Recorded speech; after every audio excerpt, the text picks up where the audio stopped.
Hybrid കഞ്ചാവ് കേസുമായി ബന്ധപ്പെട്ട് ശ്രീനാഥ് ഭാസി ഹൈക്കോടതിയിൽ ജാമ്യം തേടി.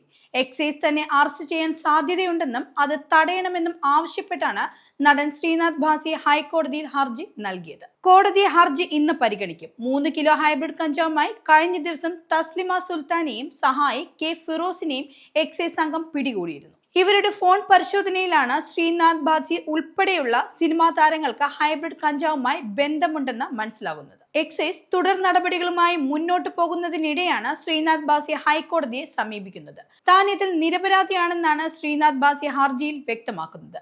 താൻ തസ്ലിമ സുൽത്താനിൽ നിന്ന് കഞ്ചാവ് വാങ്ങിയിട്ടില്ല. തന്റെ സിനിമ ഷൂട്ടിംഗ് നടന്നുകൊണ്ടിരിക്കുകയാണ്. ഈ പശ്ചാത്തലത്തിൽ ഈ കേസുമായി ബന്ധപ്പെട്ട് തന്നെ അറസ്റ്റ് ചെയ്താൽ ഷൂട്ടിംഗ് മുടങ്ങും. അത് വലിയ നഷ്ടങ്ങൾക്ക് ഇടയാക്കുമെന്നും അദ്ദേഹം പറയുന്നുണ്ട്.